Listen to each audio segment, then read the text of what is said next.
Hello friends. आज अपन फिर से जो BCH-CT पार्ट 1 हमने सॉल्व किया था, आज हम उसका नेक्स्ट वीडियो लेकर आए हैं। इसमें आज पार्ट 2 सॉल्व करेंगे। Okay, so let's start. तो ये अपना पार्ट 1 था, ठीक है। ये जो अपन ने देखा पूरा, अब आज अपन देखेंगे पार्ट 2। तो इसमें भी क्या है, आपके 7 क्वेश्चंस हैं। सो पार्ट 2 में भी अगेन 7 क्वेश्चंस है, 5 क्वेश्चंस आपको करने हैं, 25 marks. Okay, so let's see कि पहला क्वेश्चन क्या है। तो देखो, 8th क्वेश्चन पढ़ोगे तो उसमें पूछा है what are Bronsted acids and the bases and give one example of each. ठीक है, एंड क्या पूछा है तो अपन देखते हैं। Brønsted acid and base theory के अकॉर्डिंग ब्रॉन्स्टेड एसिड वो है जो प्रोटॉन डोनेट करता है। सो substance which donate the proton is Bronsted acid and base is what proton acceptor। ठीक है, अब इसका एग्जाम्पल बोला है तो अपन एग्जाम्पल भी देख लेते हैं एक रिएक्शन से। सी, जैसे ये एक रिएक्शन है CH3COOH plus water, this will form what CH3NH3O। सो अब आप देखो, यहाँ पे ये एसिटिक एसिड था, यहाँ पे H था, है ना। H क्या हो गया, इसने लॉस कर दिया, तो ये क्या हो गया, प्रोटॉन डोनर। प्रोटॉन डोनर क्या होता है, Brønsted acid. This is Brønsted acid. अब यहाँ देखो, ये वाटर था, इसने H प्लस गेन कर लिया, तो ये क्या बन गया, हाइड्रोनियम आयन। तो जो प्रोटॉन गेन करता है वो क्या होता है, ब्रॉन्स्टेड बेस। तो ये हो गया ब्रॉन्स्टेड बेस, ये हो गया ब्रॉन्स्टेड एसिड। ओके, सो इस तरीके से आप इस क्वेश्चन को सॉल्व कर सकते हो। फिर अपन देखते हैं नेक्स्ट क्वेश्चन। तो नेक्स्ट क्वेश्चन में क्या पूछा है, नेक्स्ट क्वेश्चन में पूछा है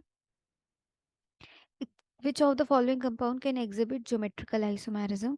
मतलब सिस और ट्रांस हम किसका ड्रॉ कर सकते हैं। तो मैंने आपको बताया है, एंड ये पता भी होना चाहिए, है ना, कि कार्बन कार्बन डबल बॉन्ड के अगर आजू बाजू दो सेम ग्रुप हैं तो उसमें हम सिस और ट्रांस को एक्सप्लेन कर सकते हैं। अगर ग्रुप्स चेंज है तो फिर क्या होता है, तब ENZ नॉमेनक्लेचर आता है। तो आप देखो, इसमें फर्स्ट वाले में आप एक्सप्लेन कर सकते हो। तो ये 1 मार्क्स का था, तो आपको बस इसमें टिक करना है। और आप क्या कर सकते हो, जैसे ये है तो ये आपका सिस हो गया, ठीक है। एक बार H यहाँ कर दो, ये आपका क्या हो गया, ये ट्रांस हो गया। तो इस तरीके से आपको ये एक्सप्लेन करना है। ये 1 मार्क्स का क्वेश्चन था। Now you will see C part. तो ये जो क्वेश्चन पेपर है ना, ये काफ़ी अच्छे से डिज़ाइन किया हुआ है। इसका लेवल भी अच्छा है, क्योंकि आप देखो हर क्वेश्चन में पार्ट दिए हुए हैं। अब यहाँ पर Z और E असाइन करने हैं। तो देखो, E और Z जब नॉमेनक्लेचर हम असाइन करते हैं ना, तो ये बेस्ड होता है प्रायोरिटीज पे, किस ग्रुप की क्या प्रायोरिटी है। तो आपको पहले ये एक कार्बन चूज करना है, फिर ये कार्बन चूज करना है। तो पहले एक कार्बन चूज करो, एक कार्बन चूज करो। अब मान लो आपने ये वाला कार्बन चूज किया है, तो इस कार्बन पे देखो कि पहला जो अटैच है ग्रुप या एटम, वो क्या है। तो यहाँ देखो ऑक्सीजन है, यहाँ भी ऑक्सीजन है। तो हम इससे तो डिफ्रेंशिएट नहीं कर सकते कि कौन सा हाई प्रायोरिटी पे। अब इसके बाजू वाला देखो, यहाँ हाइड्रोजन है, यहाँ कार्बन है। तो देखो, कार्बन का एटॉमिक नंबर भी ज़्यादा है, एटॉमिक वेट भी ज़्यादा है। ठीक है, तो पहले एटॉमिक नंबर से देखते हैं। तो एटॉमिक नंबर ज़्यादा है इसका, तो इसकी प्रायोरिटी ज़्यादा है। तो हमने इसको ऐसे मार्क कर लिया। अब इस कार्बन पे देखते हैं। इस कार्बन पे पहले कार्बन अटैच है, यहाँ भी कार्बन अटैच है, फिर कार्बन से यहाँ हाइड्रोजन अटैच है। इसलिए हमें दूसरे पॉइंट पे जाना पड़ रहा है ना, क्योंकि कार्बन कार्बन दोनों में तो डिसाइड नहीं कर सकते। अब यहाँ भी हाइड्रोजन है, यहाँ पे कार्बन है, तो ये हायर प्रायोरिटी पे हो गया। तो जब दोनों प्रायोरिटी वाले सेम साइड होते हैं तो हम उसको जेड या जूजामन कहते हैं। और अगर जैसे ये हायर प्रायोरिटी है, यहाँ भी हायर प्रायोरिटी है, तो ये दोनों सेम साइड पे, तो दिस इज जेड। और अगर ये ऑपोजिट पे होते हैं या डायगोनल पे होते हैं, मतलब एक यहाँ एक यहाँ, यहाँ एक यहाँ, तो हम उसको ई कहते हैं। ठीक है, तो इस तरीके से आपका ये क्वेश्चन सॉल्व हो गया। ओके, अब अपन आगे आते हैं। इसमें क्या पूछा है, इसमें पूछा है give the name of the type of reaction shown below. तो इसमें से कौन सी रिएक्शन टाइप एडिशन है, सब्स्टिट्यूशन है, किस टाइप की रिएक्शन है, ये पूछा है। तो देखो यहाँ डबल बॉन्ड के अराउंड में पहला क्या हो रहा है, यहाँ पे अगर यहाँ पे x2 मान लो, तो यहाँ पे x का एडिशन हो रहा है ना, तो डबल बॉन्ड सिंगल बॉन्ड में कन्वर्ट हो रही है, तो यहाँ क्या हो रहा है, एडिशन रिएक्शन है। So first reaction is addition reaction. Second में आप देखो ये डबल बॉन्ड है, ट्रिपल में हो रही है, मतलब ये एलिमिनेशन रिएक्शन है। यहाँ से H एलिमिनेट हो रहा है, देखो है ना, H2, डिहाइड्रोजनेशन। फिर आप यहाँ देखो डबल बॉन्ड है, CH है, फिर यहाँ पे CH2X, तो यहाँ पे H सब्स्टिट्यूट होके X आ रहा है, तो यहाँ क्या हो गया, सब्स्टिट्यूशन रिएक्शन। ठीक है, तो आपको बस यहाँ पे नेम देना था। फिर देखो आपको एक नेक्स्ट क्वेश्चन क्या पूछा है, नेक्स्ट क्वेश्चन पूछा है one example of position isomer and the chain isomerism. तो पोजीशन आइसोमेरिज्म में किसी भी फंक्शनल ग्रुप की पोजीशन चेंज होती है, एटम की या ग्रुप की, है ना। चेन में क्या होता है, चेन में, चेन आइसोमेरिज्म में there is difference in the chain. Okay, for example position isomerism का एग्जाम्पल आप देख सकते हो, जैसे ये एल्कोहल है, तो ये 1 2 3 4 5, तो ये क्या है, आपका पेंटेनॉल है। अब अगर इसको यहाँ कर दो, तो ये क्या हो गया, 1 2 3 या 1 2 3 2 3 4 5, तो पेंटेन 3 ऑल। ठीक है, तो ये आपका पोजीशन आइसोमेरिज्म हो गया। अब अगर आप चेन आइसोमेरिज्म देखते हो, तो देखो जैसे ये आपका है, पेंटेन है 1 2 3 4 5, ठीक है। इसको आप कैसे ड्रॉ कर सकते हो, और या तो ऐसे ड्रॉ कर दिया, जस्ट अ मिनट, ये पेंटेन है मान लो, तो आप इसको और कैसे ड्रॉ कर सकते हो, एक 1 2 3 4 और 5, एक इधर कर दिया, या कैसे ड्रॉ कर सकते हो, एक ऐसा हो सकता है, ठीक है, 1 2 3 4 5, इस तरीके से आपका ड्रॉ हो सकता है। तो ये एग्जाम्पल हो गए आपके किसके, पोजीशन और चेन आइसोमेरिज्म के। फिर अपन देखते हैं 10th क्वेश्चन। 10th क्वेश्चन में क्या पूछा हुआ है, 10th क्वेश्चन में पूछा है which of the following compound can have diastereomers, write the Fischer projection of the diastereomers. तो बच्चों इनैंशियोमर और डायस्टीरियोमर्स दो टर्म्स होते हैं। अब इनैंशियोमर्स वो होते हैं जो कि non super imposable mirror images होते हैं एक दूसरे के, ठीक है। बट डायस्टीरियोमर्स क्या होता है, डायस्टीरियोमर्स ये मिरर इमेजेस तो नहीं होते, बट ये नॉन सुपर इम्पोजिबल होते हैं। तो not mirror images, not super imposable, तो ये होते हैं डायस्टीरियोमर्स। तो कभी कभी इनैंशियोमर और डायस्टीरियोमर्स में कंफ्यूजन हो जाता है, वो नेचुरल है, बट कोई बात नहीं, अपन यहाँ देखते हैं। तो जैसे अगर आप पहले वाले को देखोगे ना, तो पहले वाले को अगर आप इसको फिशर प्रोजेक्शन ड्रॉ करते हो, तो कैसे ड्रॉ कर सकते हो, COOH, OH और ये CH3, ये हो गया इसका फिशर प्रोजेक्शन ड्रॉ। अब ऐसे ही क्यों ड्रॉ किया, तो सबसे जो हायर प्रायोरिटी वाला होता है वो टॉप पे रहता है, और मैक्सिमम कार्बन आपको वर्टिकल लाइन में लिखे होने हैं, ठीक है। तो देखो आप इसको अगर देखोगे, तो यहाँ पे इस पे अगर आपने इसका मिरर लगा दिया यहाँ पर, तो ये OH यहाँ आ जाएगा, बाकी सब तो सेम रहेगा, ये H। तो ये क्या है, ये non super imposable mirror images है, तो ये इनैंशियोमर्स है। बट हमें क्या चूज करना है, हमें डायस्टीरियोमर्स चूज करना है। तो this is the correct option. अब ये कैसे है, तो अपन देखते हैं। देखो मान लो ये एक COOH है, और यहाँ पे CHOH है, OH मान लो, OH मान लो, यहाँ H, यहाँ H, यहाँ COOH। अब और क्या हो सकता है, एक बार OH को यहीं रहने दो, इसको चेंज कर लेते हैं, OH यहाँ ले आते हैं, H यहाँ ले आते हैं। और क्या हो सकता है, अब इसको भी चेंज कर लेते हैं, OH यहाँ ले आते हैं, H यहाँ रहने देते हैं इसका, OH यहाँ रहने देते हैं, और H यहाँ रहने देते हैं। और क्या हो सकता है, तो ये तो हो गए। अब एक और क्या हो सकता है, या तो ये दोनों OH इस साइड आ जाए, ठीक है।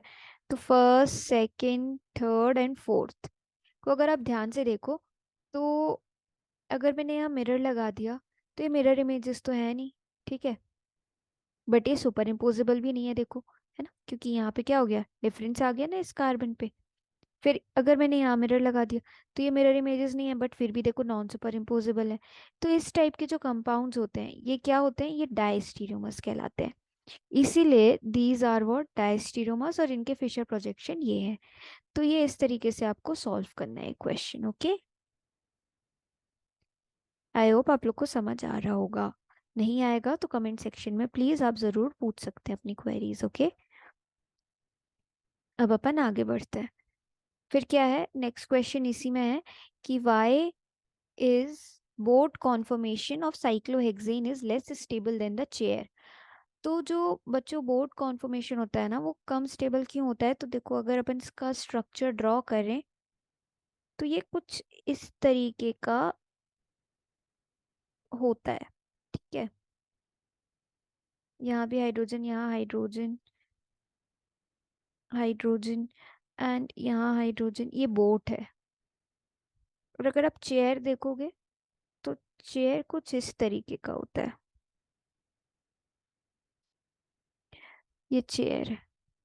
तो ये जो हाइड्रोजन्स है ना, ये हाइड्रोजन्स एंड पे जो हाइड्रोजन है इस पे टॉर्शनल स्ट्रेन आ जाता है, स्टीरिक हिंडरेंस आ जाता है, स्टीरिक क्राउडिंग आ जाती है, जिसकी वजह से क्या है, रिपल्शन होता है इन हाइड्रोजन्स के बीच में, तो ये लेस स्टेबल हो जाता है।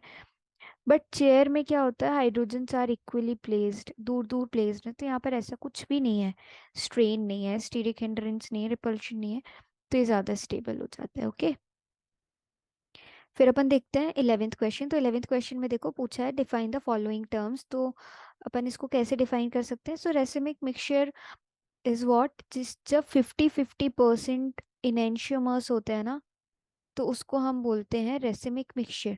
रेसिमाइजेशन क्या होता है, तो ये प्रोसेस है, so it is the process of obtaining enantiomers.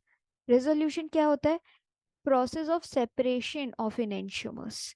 ठीक है, तो एक एक मार्क्स में इसमें आपको डेफिनेशन लिखनी है जस्ट। फिर आप देखो कि which is aromatic, cyclopentadienyl carb anion या फिर साइक्लोपेंटाडाइनिल कार्ब कैटायन। तो अगर आप इसको देखोगे ना तो यू विल फाइंड कि जो कार्ब एनायन है वो क्या है, वो एरोमेटिक है। अब वो एरोमेटिक क्यों है, तो देखो अपन किसी को एरोमेटिक कब कहते हैं, जब वो हक्कल रूल को फॉलो कर रहा होता है। तो ये कार्ब कैटायन है और ये कार्ब एनायन है। ओके, नाउ यू विल सी कि 4n+2 पाई इलेक्ट्रॉन्स अगर हैं तो हक्कल रूल फॉलो कर रहा है, एरोमेटिक है। अब आप यहाँ देखो, यहाँ पे क्या है कि 1 2 3 4, ओनली 4 पाई इलेक्ट्रॉन्स हैं। If you will put 4 pi electrons here, n की वैल्यू क्या आ जाएगी, 4 - 2, 2, और एन तो 2/4, होल नंबर नहीं आ रहा है, so it is not a aromatic compound. अब अगर आप यहाँ देखो 4n+2, 1 2 3 4 and 5 6, now this negative charge is countable here. Okay, so n equals to 1, so this is what, this is following Huckel's rule, whole number आ रहा है ना, तो ये क्या हो गया आपका एरोमेटिक हो गया। Now 12th question is define the terms nucleophile and electrophile. तो आई होप ये आप लोग को तो बनता है कि nucleophile is what, electron rich species जिस पे नेगेटिव चार्ज होता है। इलेक्ट्रो न्यूक्लियस लविंग होते हैं ये, न्यूक्लियस लविंग है। ठीक है, इलेक्ट्रोफाइल क्या है, पॉजिटिव चार्ज है जिनमें, ठीक है, इलेक्ट्रॉन डेफिशिएंट है ये। सो इनके एग्जाम्पल अगर आप देखो तो साइनाइड है, फ्लोराइड है ना, और क्लोराइड है। इलेक्ट्रोफाइल के एग्जाम्पल NO2+। ओके, एक एक एग्जाम्पल देना है, तो these are sufficient. Now if you see what 13th question, तो 13th क्वेश्चन अगर आप देखोगे तो यहाँ पर आपको एडिशन रिएक्शन बतानी है HBr की प्रोपीन में। ठीक है, तो मान लो ये प्रोपीन है,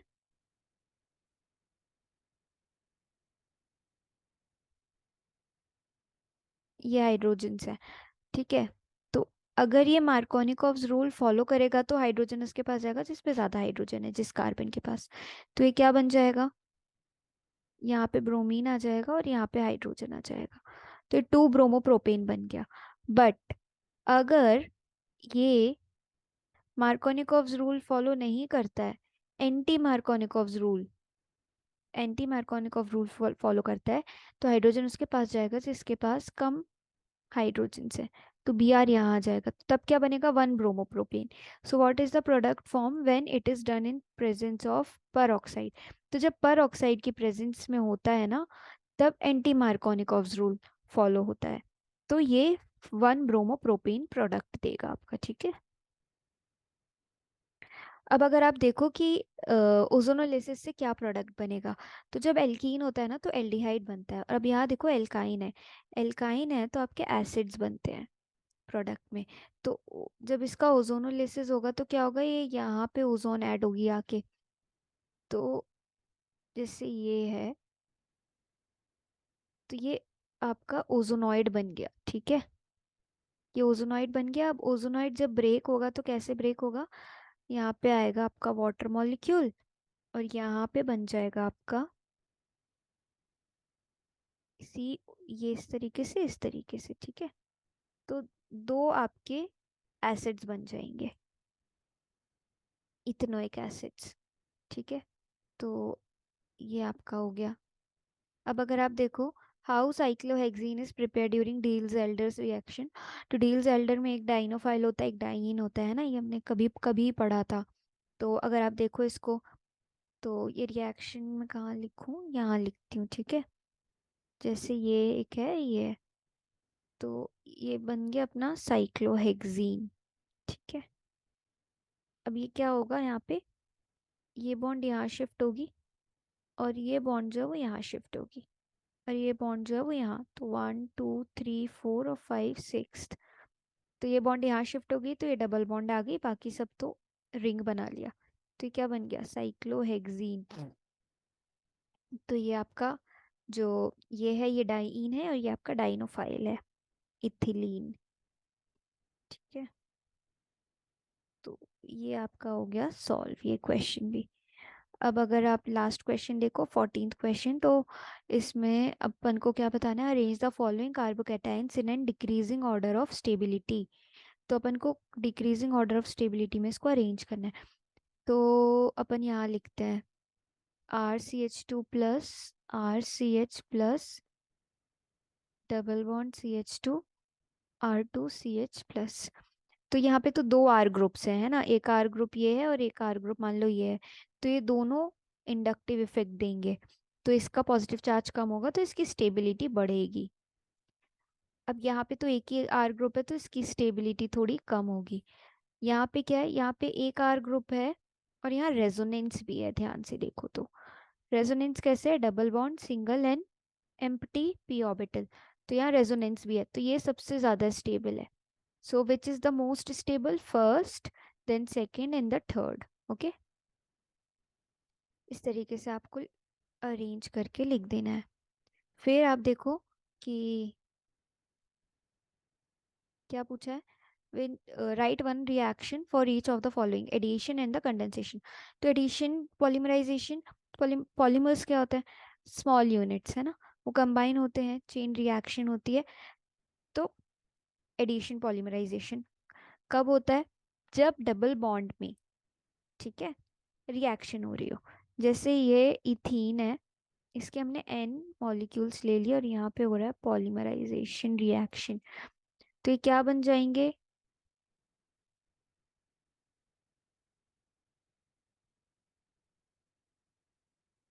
ये बन गया आपका पॉलीइथीन, नॉन पॉलीथीन, ठीक है। ये इथीन हो गया, ये पॉलीइथीन हो गया, तो ये आपका एडिशन पॉलीमराइजेशन, डबल बॉन्ड पे रिएक्शन हुई, कन्वर्ट हो गई सिंगल बॉन्ड पे। कंडेंसेशन रिएक्शन पे क्या होता है कि स्मॉल मॉलिक्यूल्स एलिमिनेट होते हैं, ठीक है, जैसे वाटर, अमोनिया एक्सेट्रा। तो कंडेंसेशन रिएक्शन का एग्जाम्पल आपको देते हैं, एक है हेक्सेन डाइओइक एसिड, ठीक है,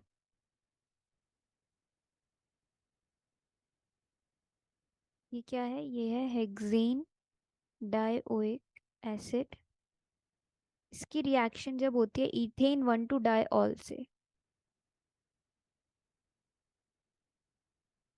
ये है इथेन 1 2 डाइऑल, ऑल मतलब अल्कोहल, क्या होगा यहाँ से, ये वाटर मॉलिक्यूल एलिमिनेट हो जाएगा, और जब ये वाटर मॉलिक्यूल एलिमिनेट होगा तो कि किस टाइप का बनेगा,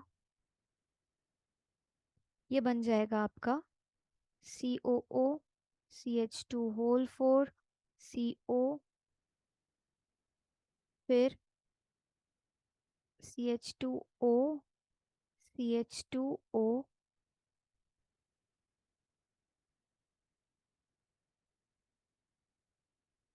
या N।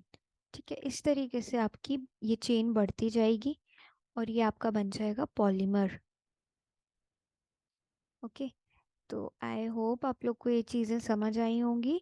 एंड इसी तरीके से और पेपर्स लेके आऊँगी मैं आप लोगों के साथ सॉल्व करने।